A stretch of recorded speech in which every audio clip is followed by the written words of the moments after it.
Welcome everybody to the Red Web, the superhero cultural talk show where we criticize and dug deep into the myths, the legends, the super secret fun of superheroes.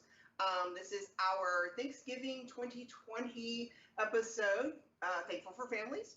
And we are doing this, of course, you know, like everything, social distance style. So we're like in our home, and a lot of you are going to be spending Thanksgiving separate from your families or online and stuff. So if you want to sneak away from the camera and read some fun families and comic book superheroes, we're going to be talking about comic book superheroes today. Now, of course, joining us are my husband, Bo, and my incredible co-host, Miss Anastasia, and on loan from us from Dragon's Lair Comics and Fantasy on Anderson Lane is Mr. Greg Burrow. He's also one of my closest friends in cosplaying, which hopefully we'll get back to sometime next year maybe, and our volunteer organization. And we do a lot of family stuff there, so we'll bring a couple of those things up. And we just want to say, everybody, say Happy Thanksgiving or anything I want to throw in? Happy Thanksgiving. Yeah, Happy Thanksgiving, everybody. Happy Thanksgiving. I guess one of the things I wanted to bring up is the comics that are here in front of you right now. These are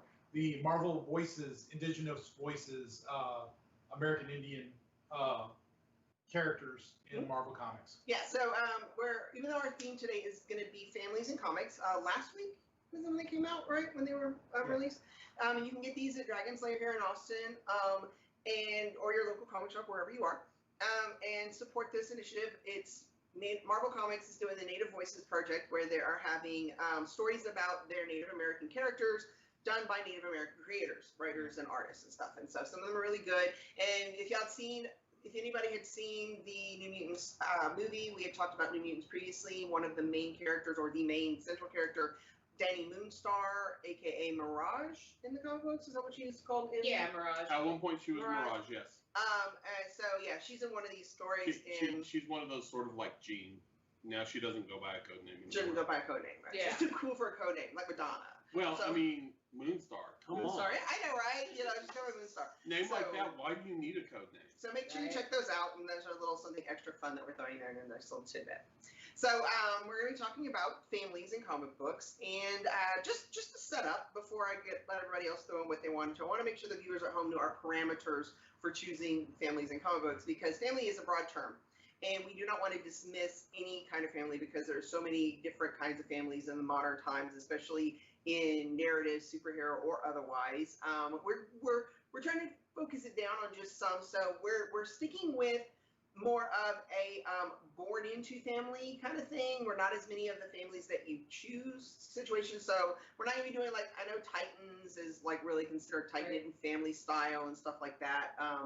But, you know. Same with the X-Men. Right. Plus, we did Titans last week. We did Titans last week. You know, and so a lot of, you know, every TV show now these days, they want to pull up the heartstrings and sell long distance commercial writing, and they're like, oh, we're family because we work together thing. Yeah, we're not going to do it. We're just going to go into actual families.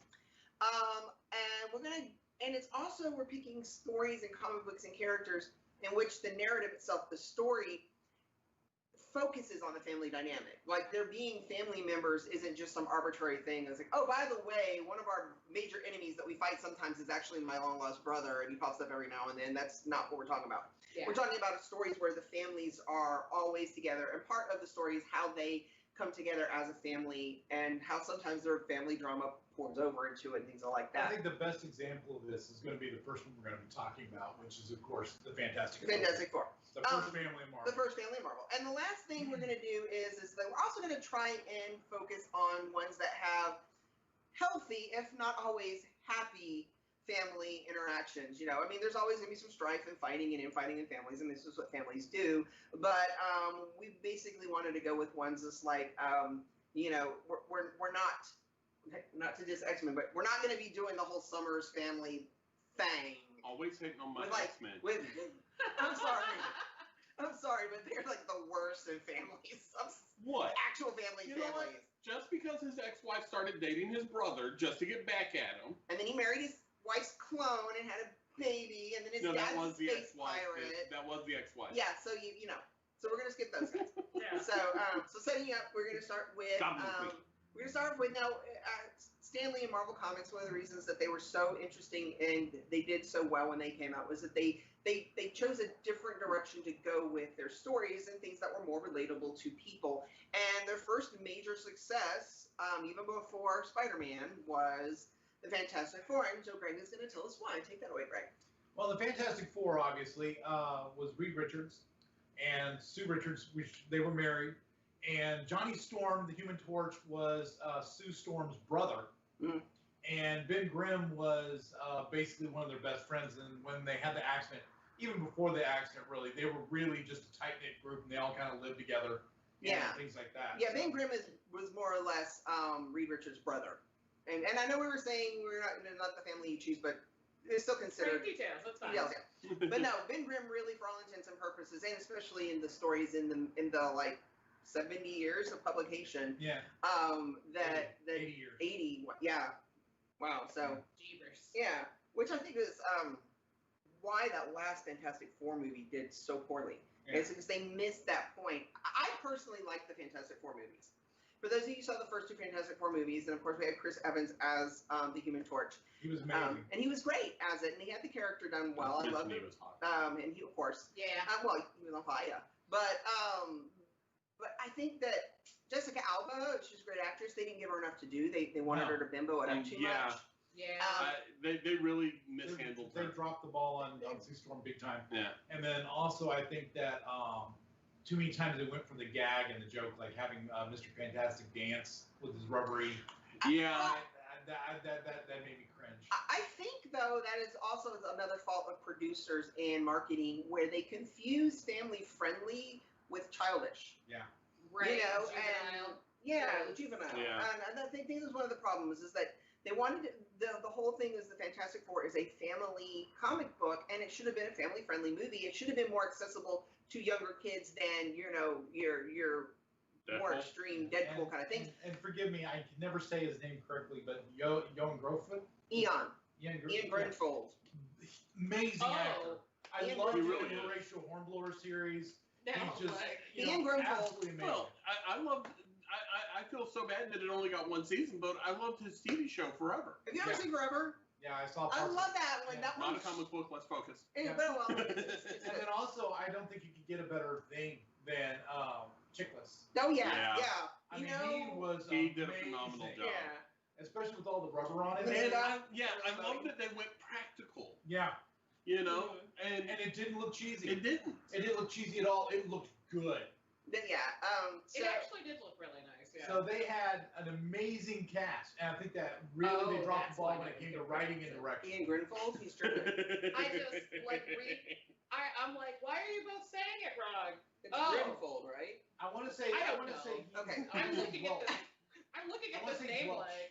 Well, What is something. this? Yeah. It's Oh, Grenfold. I'm sorry, Ian. I'm sorry. she likes a little. That's what we know her. She's our Duchess of Protocol. She likes to check on things for us. I just. So I yeah. just had to know because I'm nosy. So Fantastic Four, really, they've been a family forever, and I love that even Spider-Man is kind of an unofficial brother. Yeah. And so they Yeah, because And not only that, doesn't I mean, Franklin even refer to him Sue as and uncle? Richard- yes. Sue and Richard had kids, They had and Johnny had kids. kids, and so it's. Wait, Johnny had kids? And so they all just kind of, it's really this wonderful thing where it's one of the things we complain about comics is most of the time they don't allow these They don't characters allow him to evolve. grow. To grow. Yeah. Yeah. And so I love the fact that they have 3 kids. There's Franklin, there's Valerie, and I know there's a 3rd kid, but I do not know her And name. there's And then Thing just got married. Thing just got married and they adopted 2 kids. It's about. Did he marry? Did he marry Alicia? Yeah. Oh my God! It's about Who's time. the actress who played her in the movies? Like, she went on to be big. The actress that played Alicia in the Fantastic Four movie. Now, she went on like- to be big. But if they do a reboot on it, Carrie I really Washington? think Yeah. to start Oh, to start the nice. first, That was The one of her first first one? movies. they need to do it in the 60s. yes. Yeah. That'd be The first cool. really Fantastic do Four movie needs to be in the 60s. That's where the super science stuff really works. Yeah. And But, then they can go in through But yeah, as a family, and allowing the characters to grow, Franklin's almost a teenager at this point. and Franklin's Spider-Girl, They up and he's down actually him. grown Yeah. up. Yeah, they up But and down. him and Valerie both are last I saw, now on Krakatoa. Oh, on the X-Men? Yeah. On the island? Which Okay. caused. Yes, that was part of one of the stories of Swords of X, yes. Okay. Because, yeah. Actually, Spoilers. I think one of the things I like about a little fun little factoid, if you're not deep into the comic books, is that their daughter, Valeria, is actually named after Dr. Doom's mother. Because she came along at a time when Dr. Doom was good and kind of part of the family too. And well, he's her godfather. He's her godfather. Aww. To this day, he's her godfather. And so every now and then, when the kids get really pissy with the parents, they run off to Uncle Doom. Yeah. So, that's weirdly wholesome. So they actually have even after a while incorporated Dr. Doom himself as part of the family dynamic. He's the weird uncle. Yeah, he's the weird uncle. He's the weird uncle, but he's still uncle. So it's a whole redemption. Yeah. And the thing I love about it is anytime Doom is involved, and it's about those kids, you will. Oh yeah. You do not. Doom is a force to be reckoned with in any book. You involve the Richards children, and you have not got a hope. Well, he will go to bat for those kids against anyone and everyone. So it's a really good. I love it. It's a fun story. Like I said, I was reading Future Foundation after when Johnny Storm disappeared, and he asked Spider-Man to take his place, and it was when Dr. Doom had the white costume and everything, and so those interactions were fun. I really liked those and everything. So definitely. I also like the interaction between Spidey and Doom. Spidey, yes. Spider-Man never trusted it. So, but also in Marvel, we have Power Pack. Now, Power Pack is another really good superhero one. Now, this one was written by Louise Simonson, right? I believe so. Yeah, Louise Simonson. It was her first. She was an editor at Marvel, and at the time, they had dictated that all in order for the editorial staff. Okay. Hold on, this is important. Okay.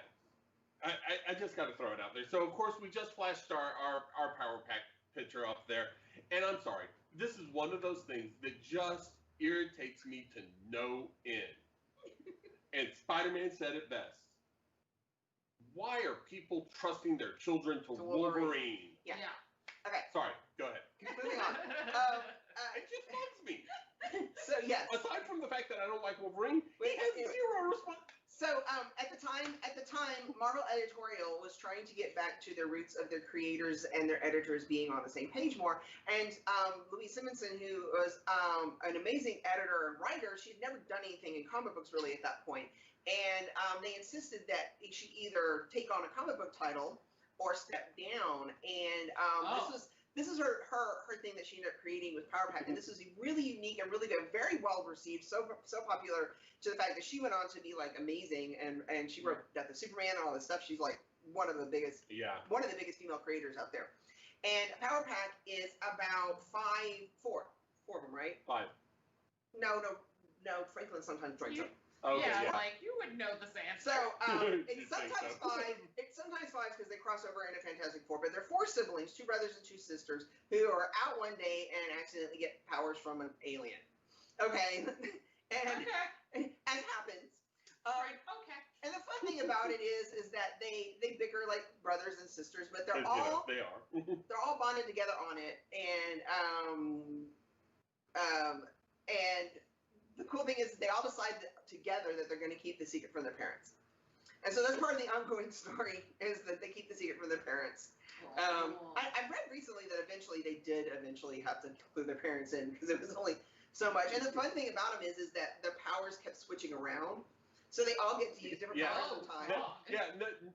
Because their powers weren't inherent, they were literally able to switch them off. It's like, I'm bored with this one.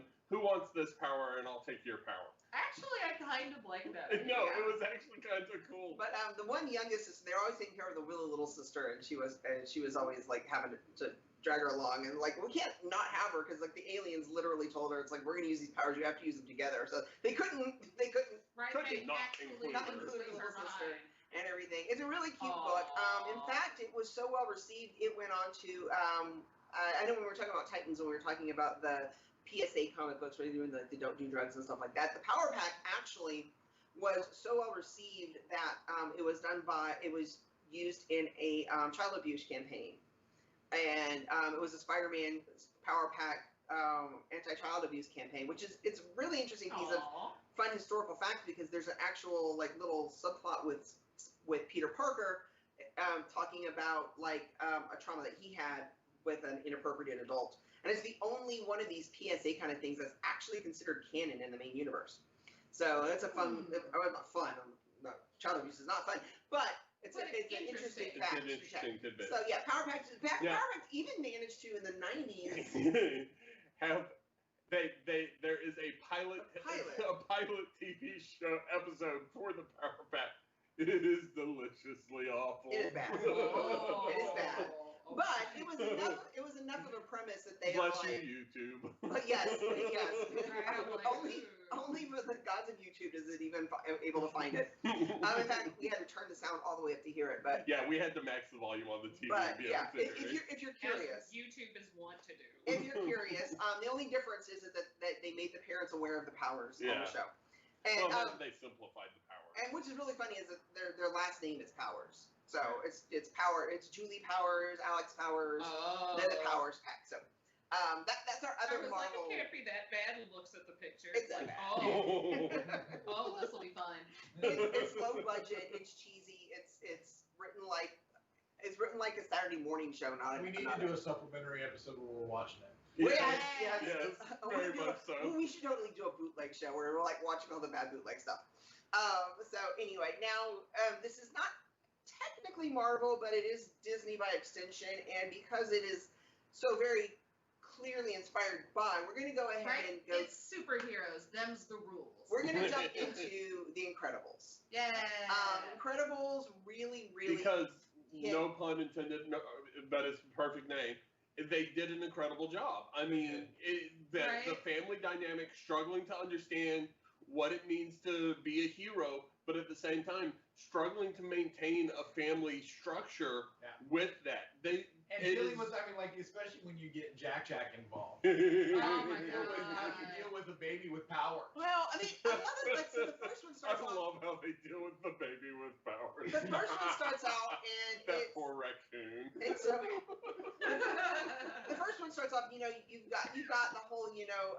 It's just facts of life. And it's not just that he's a superhero, but having to be an adult and having to take on parental responsibility and having to put your family before your passions or your dreams, or finding a way to do them at the same time. Or being a kid going through school. Being a kid going through school with powers, and they really did a fun job. I think that's one of the things that makes me enjoy The Incredibles over even the Fantastic Four or Power Pack stories, is because Power Pack, the Fantastic Four, yes, the kids have powers, but Power Pack, they don't really address how.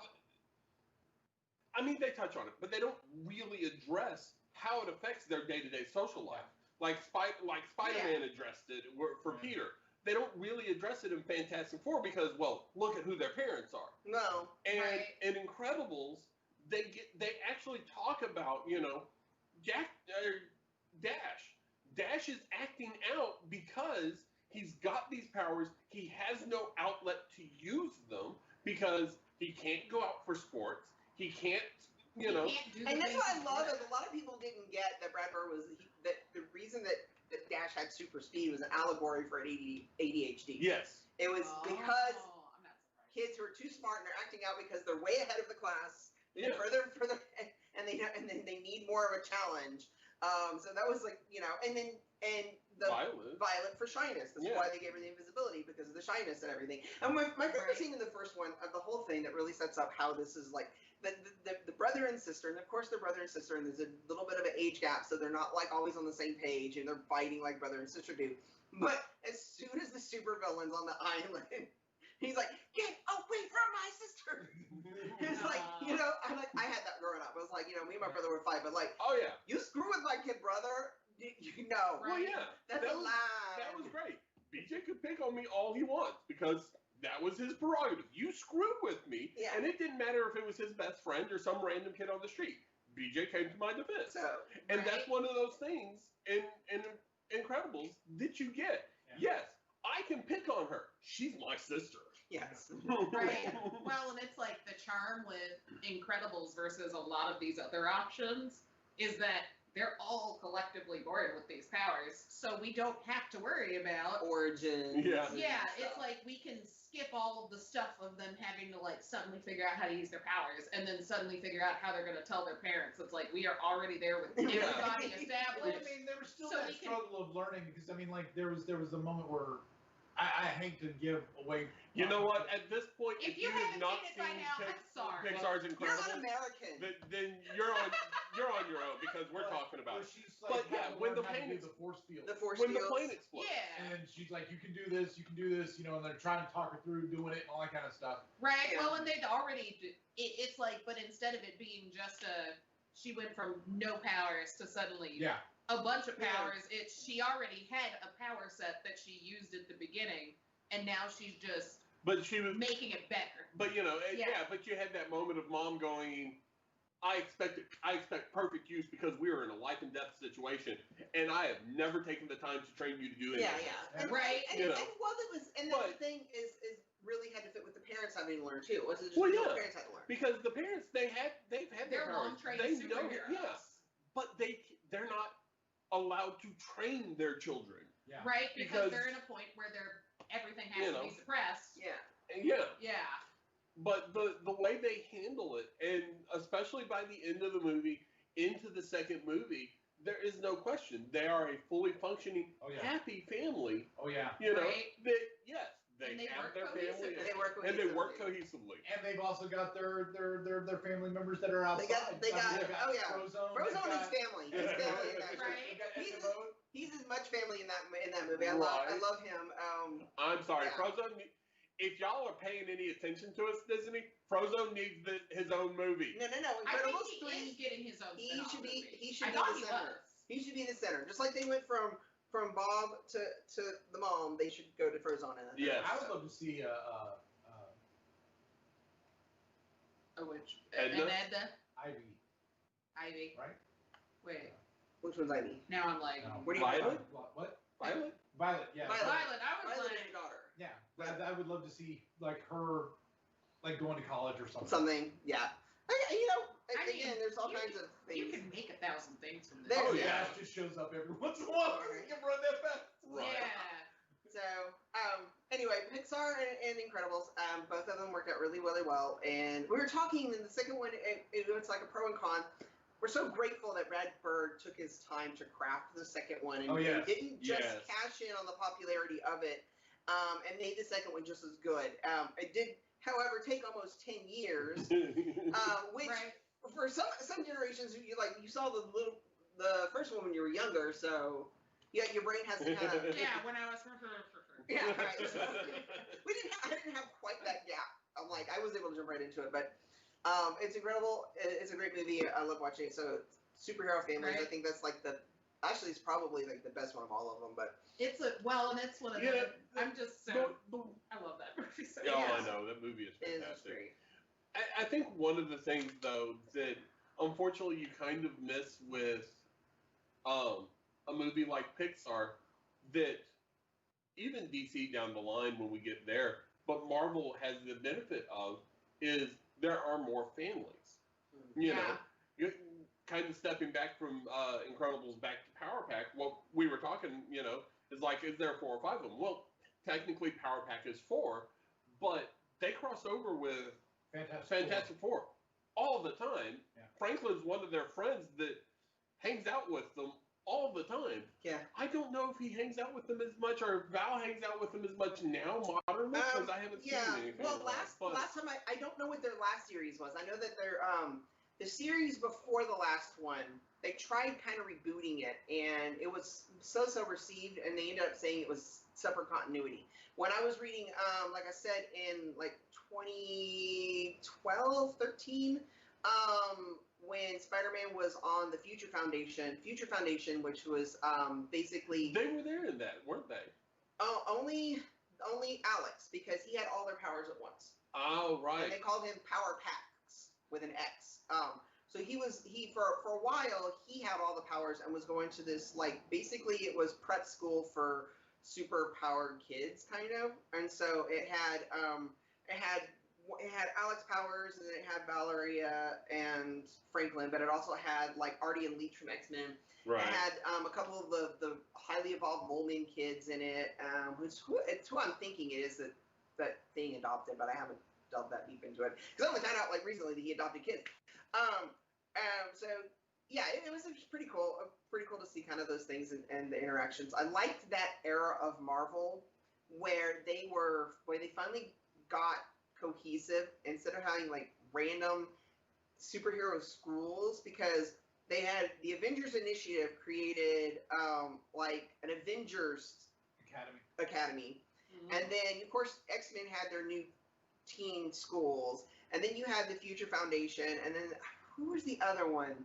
But they ended up all getting on the same page and like, okay, well, it might be more healthy for these kids to interact with other kids with powers, like schools. So they started having like rivalry schools between them. So like, which it took them forever to get there. It was like great. So you had the Avengers because, teenagers would like play sports against the X teenagers, and they had like they had a prom where they invited the Runaways to the prom. Hysterically dorky. Because before they did that, one of the things with the X-Men was at one point they decided, okay, we need to have that structure, but what other school are we going to go up against? And this was before Avengers Initiative and Future Foundation. So that's where you got the Emma revived the Hellions, and then you had the... So you got the normal kid stuff, which I think was what we were saying Incredibles worked out really good, because they right off the bat got that. They were having Violet wanting to go date as a teenage girl would want to. They were having Dash wanting to play sports as a kid would want to. So it's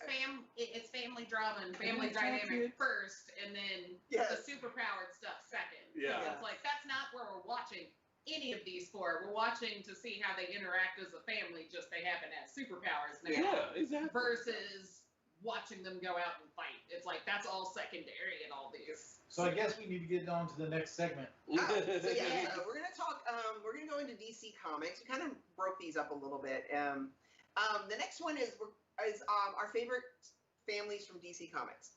Now, I talk about Judd Winnick all the time. How he's like one of my favorite contributors of diversity into comic books and stuff. And Black Lightning is an amazing DC character, and Judd Winnick introduced the character of his daughters Anissa and Jennifer. I'm still like, I love that picture so much. I know so this picture up on the screen right now you saw was from at one point DC did some animated shorts with them, and they were really cute, and they really showed like a family dynamic. Mm-hmm. And I think it was because of that animation that they were able to convince them to do the Black Lightning TV show for the CW. Because the costumes kind of look like it. And something I do want to bring up that we don't have, it literally comes out tomorrow. It hasn't come out yet, but it comes out tomorrow. If you get a chance to go to your local comic book shop again, Dragon's Lair, if you're in Austin, it's called The Other History of the DC Universe. And it's actually telling some of the stories of the major the crossovers and events and the things that happen in DC Universe, like the death of Superman and stuff like that. Real quick question: what is tomorrow's date? Because I'm lost on dates. 25th. Yes. Okay, so December 25th, which during November. No, but time doesn't exist anymore. I'm sorry. But that's why I wanted to get the date, because welcome to the COVID vacuum. Right. So anyway, after this goes online. Correct. So anyway, The Other History of the DC Universe comes out tomorrow, and I just went blank on the writer. He won an Academy Award for writing 12 Days a Slave. And 12 Years a Slave. 12 Years a Slave. 12 Years a Slave. Yeah, I'm like, And he wrote this story, and it's actually about. It starts off with Black Lightning in his point of view as a street level superhero, dealing with some of the stuff, and then it goes into his sister, and there's some family dynamic between that. It's something I've really been looking forward to seeing and reading, and it's on DC's Black Label, which we mentioned. So it's actually one of the premium format comics. So Salim Akil? Is it the writer? I have no idea. I'm just reading names. Bring up The Other History of DC Universe. So anyway, so Black Lightning, they actually took it a step further, and they really, really played an amazing job of his family dynamic on the TV show.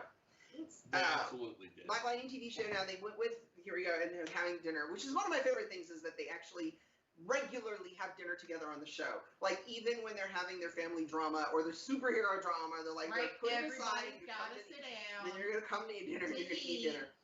And it's really good. And in fact, the reason that it stands out among all of the other CW shows is because yes, they do the whole we're the family you choose kind of thing on all the other shows.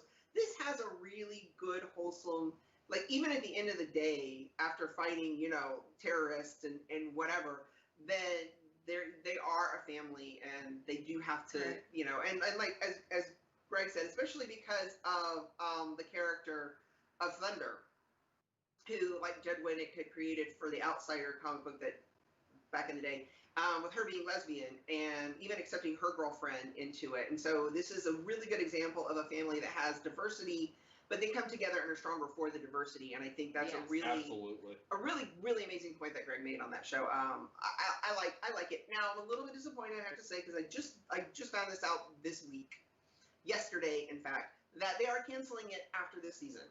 So make sure you watch it and support it. It's a good show. Please, it's so good. It is. I love that they stuck with. They didn't try to diverge too much from the comic book because Black Lightning was a teacher. Jefferson Pierce was a teacher, and for them to have him be like the high school principal, who, like I said, we were talking about, having to choose between your destiny or your desires and your family. He stopped being a superhero for a while to help raise his family. It's a time jump, so it makes sense in the time jump that he goes from being a teacher and like a low-level superhero to becoming the principal. So he's the principal, which I love, and I love the lessons and the characterization. I was reading the article about the other history of the DC universe, and the writer was talking about, how he identified with Black Lightning as, that strong character from that time period, how a Black father would be and what he would need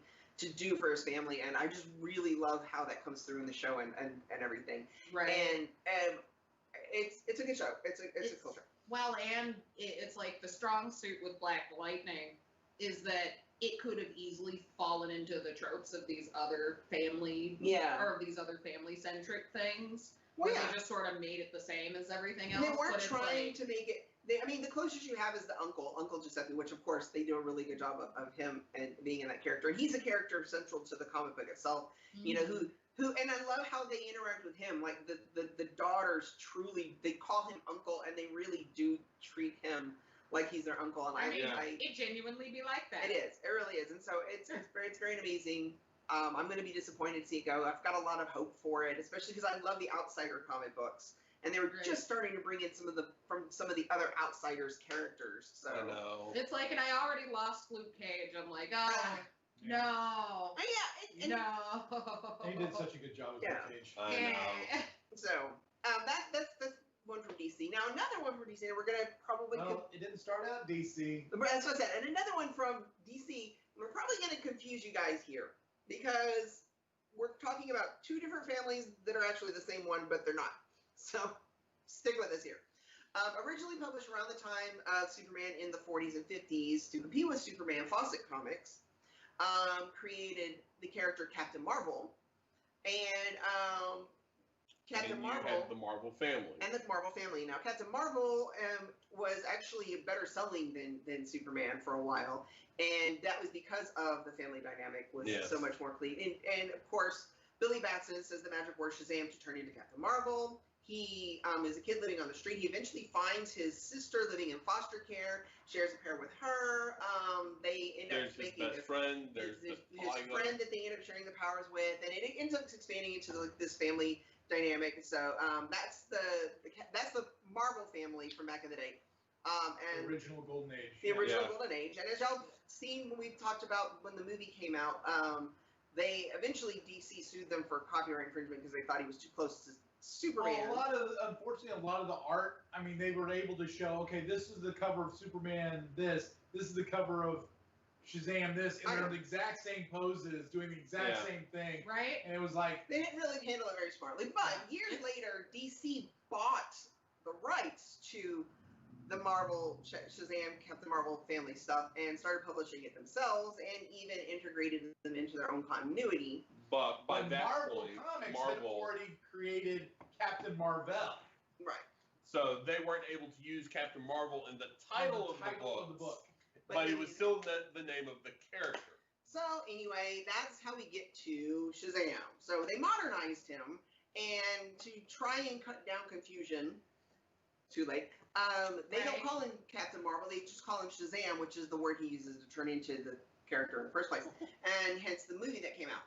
And the movie is really great because that's a different kind of, and I know we were talking about the family you make versus the family you create. We actually want to make a really strong point that we feel foster system, foster care is such an important family dynamic and something that we need everybody to really support, especially like our volunteer organization, Heroes of Texas and Casa Travis that we'd like to support and everything. And Austin Angels. Yeah. Two fantastic foster organizations here in Austin that do a lot of work for helping kids. Casa of Travis County, of course, they help with court-appointed social advocacy for children in abused or neglected homes, where Austin Angels, one of the things we've had the benefit of being able to help them with multiple times is their school drives, helping kids get school supplies, backpacks, be able to buy things of their own. And so that's why, Shazam one as foster family is also really important. So when Jeff Johns modernized them in 2012, the Shazam family, he actually decided to make them all foster kids and created this beautiful family dynamic, which is what went into the movie. So, I mean, you got to appreciate that dynamic, that storyline, because, I mean, you got 70, 80 plus years, more than that, like, of these characters. And they go with the story that was just written, not even 8 years ago, because of how well it was done. And it resonated with everybody. The movie was beautiful. I still wish they would just call him Captain Marvel. I understand why they don't, but it's really cool. And I like the other characters, the real fun brother-sister dynamic, especially Billy having to learn how to accept a family and be part of a family. If he's trying so hard not to. So if you've not seen the Shazam movie, I highly recommend it. In fact, Zachary Levi, another one of our wonderful, we get so privileged to get to do. He, one of the organizations that we work with here is Community First in Austin, and it's a volunteer organization that helps people get reestablished and get homes. And Zachary Levi actually did a screening of it here in Austin and gave away a signed copy of the movie, and he liked my cake. He liked my cake. So yes, we very much feel that that's a really amazing DC-ish, not originally so. Moving on to, are there any other comics outside of Marvel and DC that we wanted to talk about? Not really, not this time. Not this time. No, not this time. I think the next we got planned. It's going to be the one that I'm going to talk a lot about. So this is where we air a little bit of our comic book grievances. We're going to talk about our feelings. We're going to talk about feelings. So one of the sad true facts about comic books is a lot of times that the creators don't even understand their own creations. It's not even the creators, it's the editorial stuff. Or editorial, yes, we've established. And even then, it's not even them, it's the ones that have come so far after. Yeah. So there are a lot of families past that we think were really intriguing and great family dynamics, but for whatever reason, the editorial or decided that families don't sell and whatever, and one of those is the pre-New 52 Flash. So I was talking about Jeff Johns recreating New 52 and the Flash. The Flash was really unique to me because they all had these super speed powers, but they all actually were genuinely family.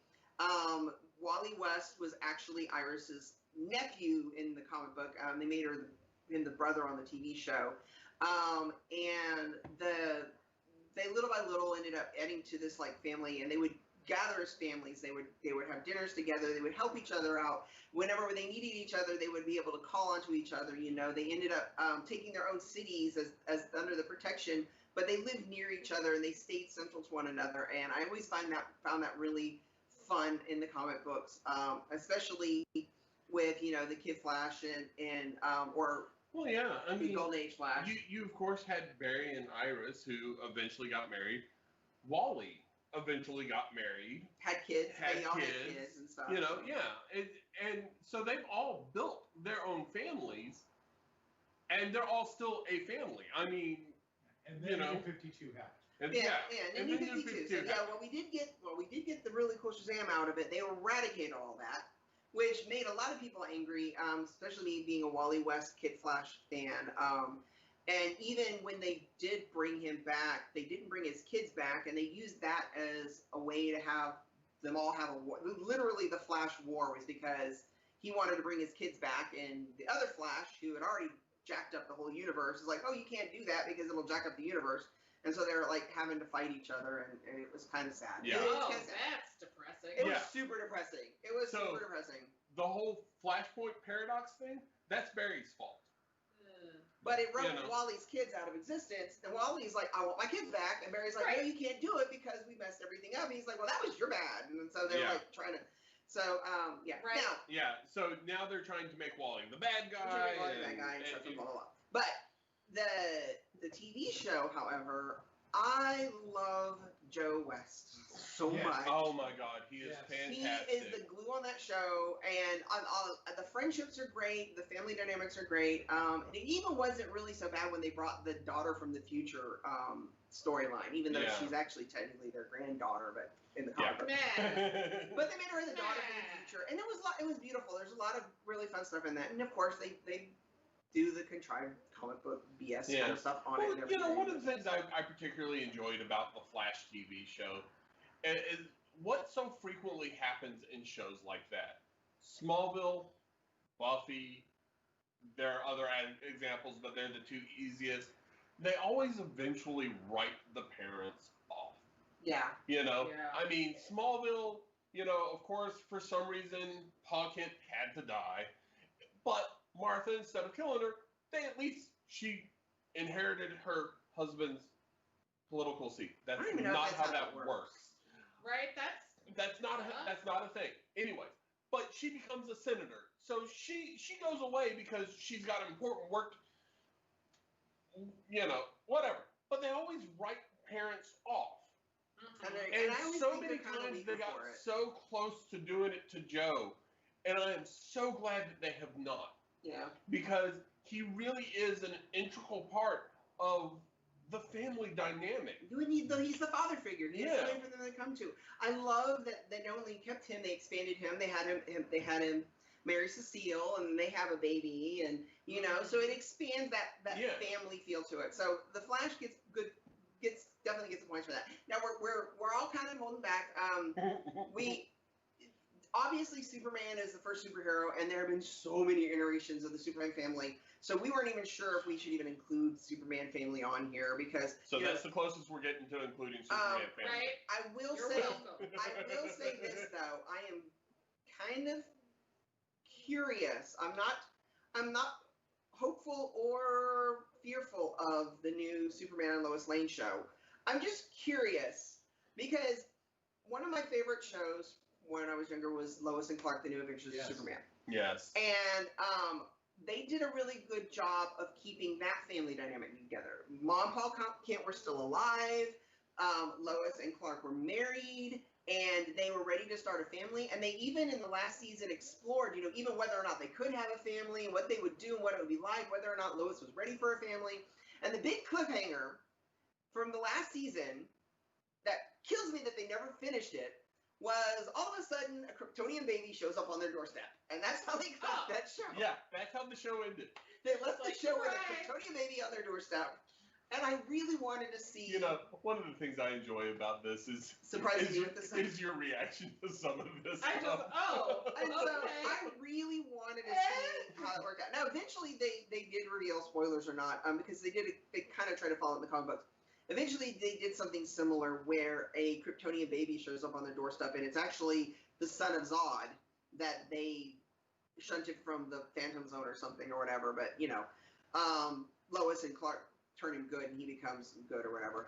And that was, I think, what they nurture versus nature. Nurture versus nature, and I think that's what they were originally going to do on the TV show. I read somewhere was that like they were going to reveal that this was actually Zod's baby and whatever. But yeah, I was always curious. I always wanted to see Lois and Clark with that baby. So was it that the show just? Is it that the show had a logical end, or is No, it the show did not have a did logical they end. do that and we were so like, many this is gonna be good, and it just it happened to I Dream of Jeannie. It happened to so many different shows. Once the couple gets married and that sexual tension they think is done, they think it's done, and they don't. and then they say, well, the show's over. And they don't It's believe like, that no, it's there's stuff just drops out of so nothing. many. Yeah. There's so much more room. There's to so go. much more you can do. Which is gonna lead us into our last tirade, because me and Greg both have like the field on this one, is Spider-Man and Mary Jane. Because Spider-Man and Mary Jane, I loved it. I love them getting married. I love their dynamic as a married couple. I think that they never really delved deep enough into it. There were some moments that were really wonderful and special, but most of the time they just kind of treated it like, oh, they're married, yeah. Whatever. Yeah. They have the same last name now. Yeah, but it's normal. my biggest, I guess if we could put up the picture of Spider-Girl. Yeah. There we go. Spider-Girl is probably one of my favorite comics of all time, written by Tom DeFalco, who wrote Spider-Man for a while. He was editor-in-chief of Marvel for He a helped long create time. my Scarlet Spider. Amazing stories, and it's such a wonderful family dynamic where Spider-Man, Peter Parker, Mary Jane have grown up together, and they've they had this wonderful child, Mayday Parker. So yeah, so in the 90s there was the big story with the Clone Saga or whatever, and they had a baby, a little girl, and they named her after Aunt May. However, they ended up writing her off as it ended up being Green Goblin's fault. Yeah. That's all you need to know. But they told Mary Jane that the baby was stillborn, and then they kidnapped it. Now, to my knowledge, and I've been trying to figure out they've never brought it up in main continuity again. This baby just disappeared into the ether. Mary Jane has always believed that the baby was, not always. She believed the baby was stillborn up until the worst editorial decision of Marvel ever, and we talk about this all the time, is One More Day, which wrote their marriage out of existence. However, thank God, Tom DeFalco and then MC2, which is Marvel Comics' second universe, they actually spun it off as slightly in the future. And this is the story that Greg is talking about, is what if Mary Jane and Peter stayed married, they kept their daughter May, she grew up, and she had powers. And it's wonderful because she actually starts getting her powers in the middle of a basketball game. So she's a basketball ace for her high school. So she's got Mary Jane's popularity and stuff, but she's smart like Peter. And so she's like a perfect melding of the two characters. And it was awesome because, she's she does a slam dunk in a basketball game, and she's doing a classic Spider-Man pose while she's dunking with her legs in the air. She's just dunking. And Peter and Mary And they're like, oh, we need to talk to her. We need to, Oh God. And so they pull her up to the attic and they show her the suit, and they start saying, yeah, your dad used to be Spider-Man, and he gave it up because he, had to raise you, and because the last battle he was in, blew off his leg. He was seriously in. He became a police officer, right? He became a forensic scientist for the police Which department. makes sense for his character. Yeah. Oh yeah, totally. Yeah. So, And Reed Richards of the Fantastic Four actually offered to make him a bionic leg, and he turned it down. To Because raise the it family. would give him so much, it would give him too much temptation to go out and be Spider-Man. Right. But it's wonderful because, first off, unlike Spider-Man and a lot of these other heroes that they're keeping it secret from the parents, Peter Parker and Mary Jane know. They definitely know. They know. So they're like, okay, you've got to be home by 9 o'clock. There's none of this Spider-Girl in around. And she's like, but with great power comes great responsibility. And he's like, So you get Okay, by 10. So you get some of the Incredibles vibe where, they're like, okay, we have to kind of we can't hold you back. We have to just try and steer you and direct you We the have best to we can. let you not get killed. Yes. Yeah. It's And it's very sweet. The picture that we showed up was the picture of Peter did go back out in the field a couple of times, and the picture that we showed was actually Peter and May coming home after a battle, and Mary Jane putting a blanket on them because they both fall asleep in their costumes on the sofa. And it's little sweet moments like that And that also, really made that book. Also, one of the things I loved is that Franklin Richards has grown up. He's in his like early 20s, and so all the teenage girls have pictures of him, posters on they the play wall. him like a rock star, pop He's star. a pop star. Yeah, he's a superhero pop star, and he actually. And the cool thing about that is that he doesn't keep the money. The money all goes to charitable foundations. Oh, Right. good. So yeah, he does sell merchandising. But there's so many wonderful elements in that series. If you And get a like chance to Peter read and it, Mary there's a Jane lot of- eventually have a little boy. They call him Benji after Uncle Benji, Ben. So they do eventually have the boy during the Spider-Verse storyline. It's when they end up having another boy, and she ends up having a brother. And so if you ever no, that was in the Spider-Girl series. but that was a main plot line in Spider-Verse, is they used him though. Oh, yeah. That happened before Spider. You're right. But during Spider-Geddon, though, she finally decided she was going to become Spider-Man or Spider-Woman. Sorry, she graduated from Spider-Girl to Spider-Woman. So I like that part too. So yeah, it was growth and good characterization. And then last year, wasn't it right in the fall when they released the Ultimate Editions? They did compilations, yes. So Yeah. you can get Volume 1 and Volume 2, and you really want to get through to Volume 2 because one of my favorite story arcs in the Spider-Girl series, where she's up against the Sinister Six. Okay. It's So, amazing. Make sure you guys check that out. The MCU universe had a lot of gems. I really did enjoy a lot of the American MCU. Dream. American Dream. Yeah. The female Captain America. Yeah, it was the first female Captain America. I did not care for Wild Thing. I thought that was a She lame grew on me. character. She But grew on me. I thought it was really interesting because, I mean, like, when I first heard it, I was like, Did what? they have a Thor child? yes, Thunderstrike. Thunderstrike. Aw. It was the first Eric appearance. Masterson's son. It was the It was first the first time they used Eric Eric Masterson's Masterson's son. son. Okay. Yeah. Now they eventually went back and wrote him into main continuity, but Yeah. originally he was in With some in terrible, MCU. terrible design. Oh my God, terrible design. Terrible Okay. But, I mean, there were so many wonderful things. I mean, like, I love the fact that, like, Spider-Girl, because she's so outgoing, and people like her, whereas with Spider-Man, they kind of put up with him because he's so Yeah. snarky that they're just kind of like, okay, yeah, some of them like him, but they just can't stand him being around. You want some her. really good girl power storylines is when she teams up Oh, with yeah. some of the girl Avengers. Well, that's they the have a thing. girl night out with the Supergirl Stinger, superheroes. which is Wasp's daughter, and also American Dream. They go out on the town Yeah, and they go out hunt and do- for Spider-Girl so they can actually patrol the city with her. So, yeah. Because they want to hang out. So And- that's a good one. I mean, there's so many wonderful things like that, and I love, like, there's. Can I spoil? No, Can I we gotta get to this. Oh, We got, it's so good. No, I It's think so we good. wet their whistle enough for that one. In fact, Okay. it's bad enough that the last one is also Spider-Man related, and this is And this is a lot more recent. This is a lot more recent, and it's a similar premise. Only in this one, their firstborn May is still, to all their knowledge, not born. So they have another daughter, and named after Mary Jane's aunt. I just love that. Aunt Anna. And this one's really cute because she develops the powers earlier, and Peter creates he uses this suit that he got from this other villain that basically allows Mary Jane to siphon his powers. So she gets the spider powers too, so long as she's with Peter Or and- with Anna. or with Anna. And so when they go out together, they go out and actually all three of them fight crime as a family, and they go to teach her how to fight crime as a family. And it's major adorable because I love the design of her first costume. And you can tell its parents created my first spider hero costume with knee pads and a helmet. Right, shoulder pads. And she's got the stuff. pigtails. So cute. And it's really fun. It's really fun. And the thing about it, it's like one thing that you have to mention that surprised Greg didn't throw in there.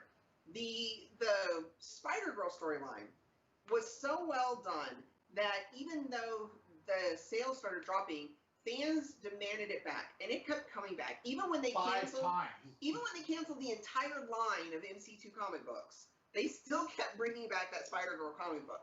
And 5 it was times they brought it 5 back. times. And yet your editors are still going, family dynamics don't work. Right. Yes, this is one of our complaints is. And this is kind of the same thing with this Pay attention to your reader. So Amazing Spider-Man, the story with Annie is called Amazing Spider-Man Renew Your Vows. And it's actually, it got renewed a couple times. One of the cool things about it is, Anna, can we check on the writer's name? I forgot her name too. It's actually the longest running uninterrupted series that Marvel has ever produced with a female writer. And it's one of my favorite. It's another one of those things when people try to tell you that a female writer doesn't understand how to do superheroes. I'm gonna bring up Louise Simonson first of all. We're gonna do a girl power episode on that because Yeah. But this book was really good. It's really good, and I highly recommend reading it. The sequel to Spider-Verse in comics, not in the movie, but in comics, was Spider-Geddon, and there was a beautiful Joni moment. Hauser? Is that her name? I think so. I don't know. I see it written by, and they're like, psych. We're just no. Dan Slott is the main writer. It's like they just threw a bunch of names and didn't put any commas. That happens sometimes. I'll know it when I hear it. That It's looks one like of a those. girl's name. When I hear it, I'll hear it. But Amazing Spider-Man Spider-Geddon was really cool last year because they actually had a beautiful scene where they got to cross over with Mayday Spider-Girl and Annie, who's actually called Spider-Ling in that comic book, and they kind of met and got to be like sisters. I love that story.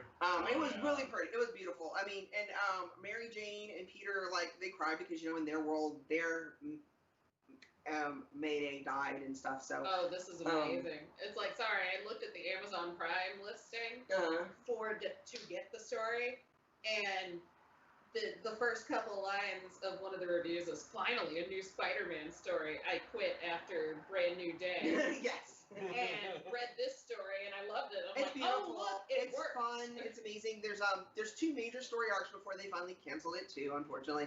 But the first one is much younger Annie, and then they skip a little bit of our head to her being a little bit more rebellious teenager Annie.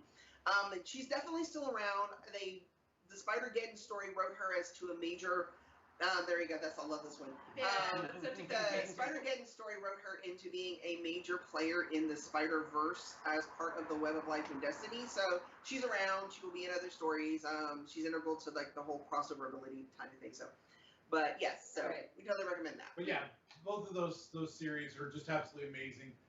Unfortunately, Brand New Day did not get the life that Spider-Girl did, but Spider-Girl, I mean, seriously, fans kept on writing in. Renew your vows. Yeah, I'm like, it's like every Spider-Man fan I've heard is like, we don't talk about this. Yeah. We don't talk about that. I know. So it gets mentioned long enough just to go. We don't talk. Yes. Right. We'll do it. We'll do an in-depth day about We'll that. talk about our feelings. We're all really angry. I don't want to talk about it. We don't even want to talk about it. Okay. So that is our show today about superhero families. We hope we've given you some stuff to read. Like I said, go to your local comic book shop or go download some of these if you're the digital kind of reader kind of person. The thing about now, Renew Your Vows, it's a little bit shorter. You could probably read that in a week or two. Spider-Girl ran for a couple hundred. Everything's out in trade. So, but Spider-Girl, you would have your own separate universe. You don't have no continuity, and it would be fun to read into and stuff. And it support Black Lightning. Watch that, and hopefully we'll get a Shazam sequel that will show us more of that wonderful family dynamic. And we wish all of you a beautiful, happy Thanksgiving with your family. Happy Thanksgiving, guys. We really appreciate you coming and showing us. Please like and support. Make sure you go to the Kaiju Labs YouTube media page. Easy for you to say. And like and subscribe and check us out and watch us in future episodes. And we will get to you all next week. Yeah. Also, I want to put a quick shout out. Dragon's Lair did a cosplay symposium. So you can go to the Dragon's Lair not Facebook page, the Dragon's Lair YouTube channel, and there is a playlist called the Cosplay Symposium. And especially check out that first video. It's a Craven workout video. Yeah, it's Craven Hunter workout video. There's some fun stuff there. It's awesome. And there's also an exclusive interview with the Cybertronic Spree. If you haven't heard about that rock group from Canada, Cyber Toronto, they're amazing. And they've got some really cool stuff coming up, so you need to check them out. Yeah, and we're going to keep working on bringing you some fun, critical superhero knowledge and trivia and reviews and stuff here in the future. Make sure you're checking us out and help us to spread the word. Tell your friends to watch us. And we love you for joining us, and